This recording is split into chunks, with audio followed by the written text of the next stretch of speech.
This video is brought to you by John Robson Guitar Tuition.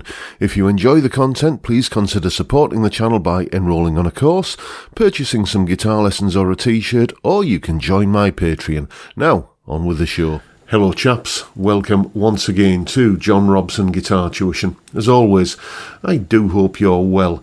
It's Tuesday, which means we're doing a top 5 today, and the topic under discussion is that of effects. It's a topic which is often very confusing to newbie guitarists. People who are relatively new to the world of electric guitar, they know that effects are a thing.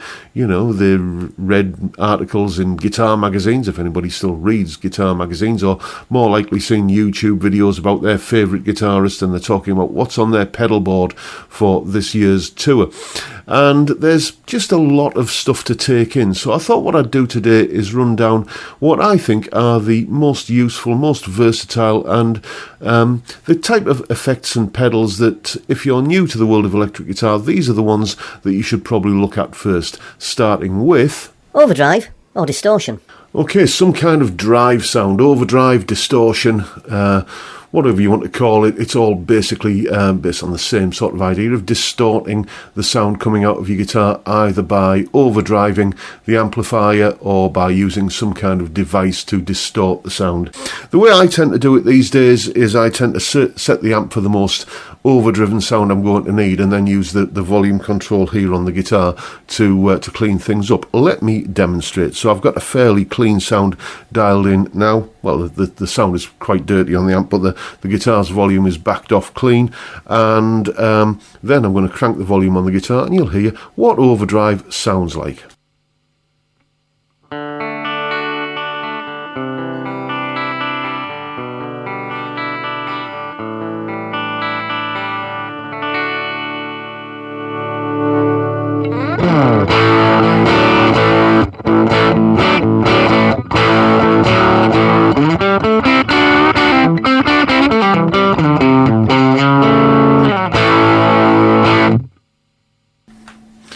So that is a sound that pretty much every guitar player, unless you are playing strict, kind of old school country or jazz, for all other styles, you are going to need some form of overdrive or drive or distortion at your disposal. Next. Delay echo. Yes, delay or echo. This goes, well, back to, again, the 50s. Probably one of the earliest pioneers of delay was Sam Phillips in some Sun Studios in Memphis, Tennessee, where they would use 2 playback heads. I'm not entirely sure of the details, but basically they would put 2 playback heads on the tape machine so that the signal would hit 2 heads and you'd get like an echo kind of thing going on. Let me try and recreate something like that. Here, let's just switch this on. Got a little bit of, I'll tell you what, I'll do it without first, and then I'll turn it on. So this is just the dry signal from the guitar.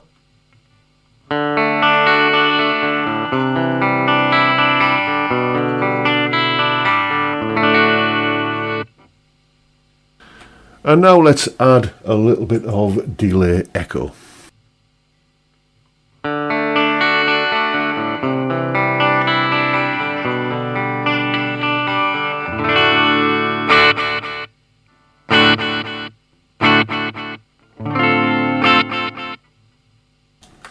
And you can vary the amount of time that the delays hit after you've played the original note. You can kind of vary the number of delays that you get. You can kind of vary all the parameters, basically how loud the delays are and stuff like that. One particularly nice use, and I'm going to need to just fire up a metronome for this, is the way that players like The Edge out of U2 and country player Albert Lee will use delay. They'll actually use it to actually make extra notes in part of the riff. So if I just play, for instance, this little riff, let me just... And then let's add a little bit of syncopated delay to that.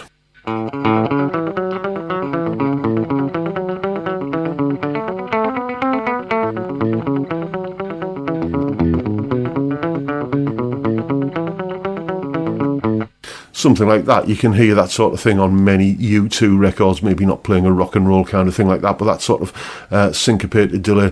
Players from the likes of Hank Marvin, I mean, his entire signature sound is based on delays, but, if it's an effect that's used by players as diverse as Albert Lee, a country player, David Gilmour, Pink Floyd, Hank Marvin, then it's a pretty versatile effect, and you're going to find that at some point you're going to need it at your disposal. So yeah, look at getting some kind of delay pedal or effects unit that will do delay. Next, Reverb. yes, indeed, reverb. It's basically another form of echo whereas a delay pedal or a delay unit or something like that will give you the sound of delayed notes that you play a note and then you get a delayed version of it, coming like however much later that you set the delay time to. Reverb is more kind of, well, imagine you stood in a grain silo and you've got that big cavernous sort of sound. Once again, here's the kind of before and after, so I'm going to play just a couple of bits and pieces without any reverb on, and then I'm going to put it on.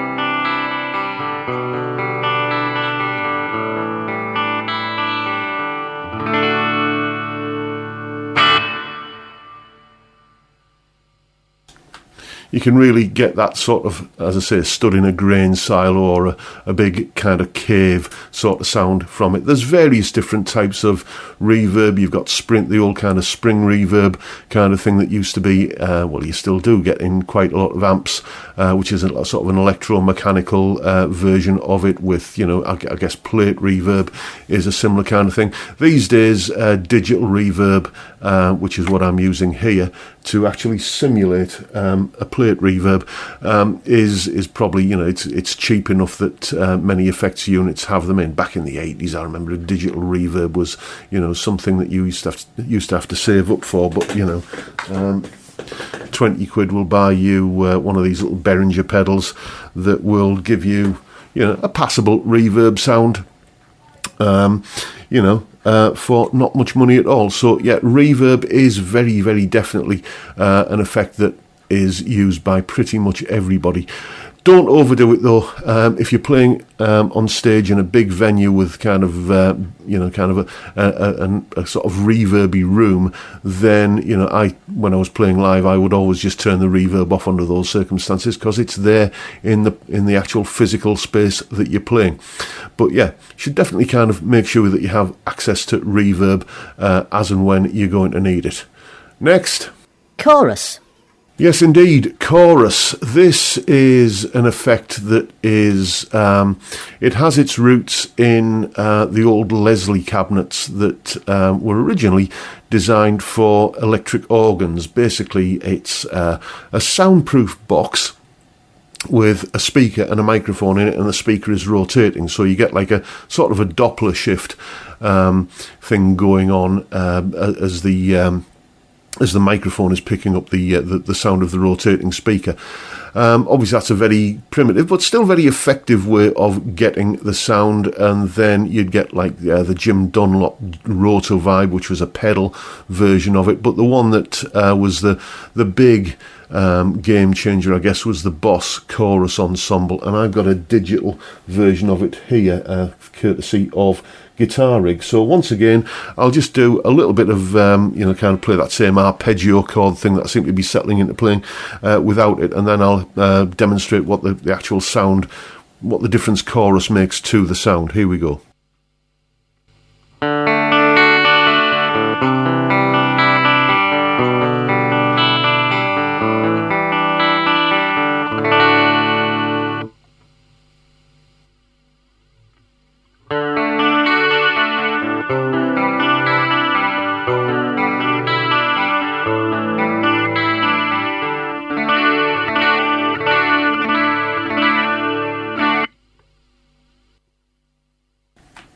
It's very much the 1980s in a guitar tone, isn't it? And if you combine the chorus with, let's put some delay and reverb on with that, again, it starts, summoning up images or mental recollections, I guess, of, players from the 80s, people like Andy Summers and so on, this kind of thing.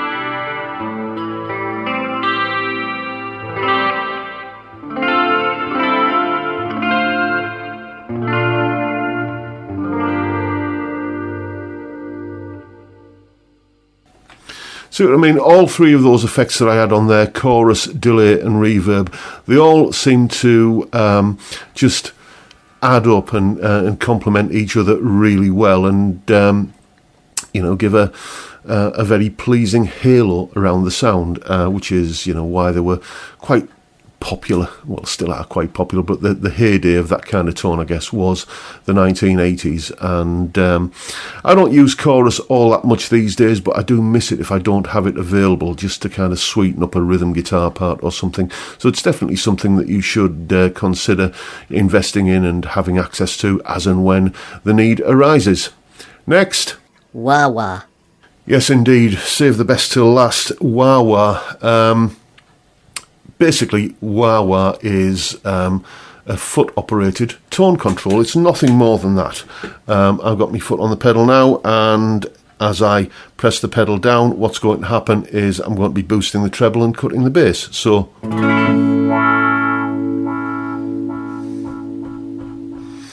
as you can hear, it basically does exactly what it sounds like. It sounds like the guitar is saying wah. Again, a very versatile effect. You've got the whole sort of Isaac Hayes kind of funk kind of thing that you can do with it.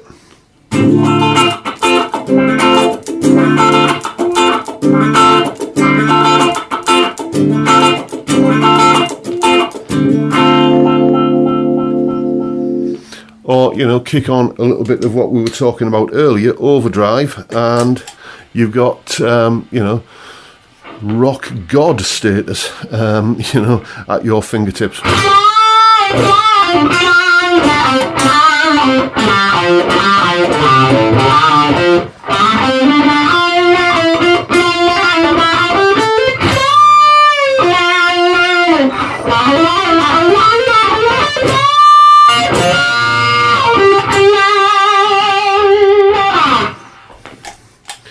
So there you go. Again, if it's an effect that is going to be just as at home in like a 70s funk track as it is in, a latter-day kind of modern metal kind of soloing situation, then it is a very versatile effect, and it is something that you should probably consider getting your hands on one and having some fun with it. So there you go. Those are what I consider to be the 5 most useful types of effects, and they're all available relatively cheaply these days. I mean, those Behringer pedals, I'm not affiliated with Behringer at all, but you can pick those pedals up for about 20 quid on Amazon, and they're good enough. They do the job. They will certainly give you the flavour of what these different types of effects do, and kind of get used to how you can incorporate them into your sound. And that is very much the video for today, folks. Hope you've enjoyed what you've seen and found it useful and informative in some small way.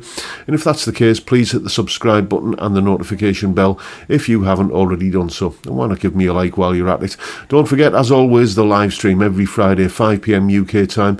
We're going to have a beer and talk about music and guitars. A great way to kick off the weekend. I'd love to see you there if you can make it. But for now, I'll bid you all a good day and say thank you so much for watching. Thank you for your time. Look after yourselves, folks. Stay well, stay safe, and above all, stay sane. Bye for now.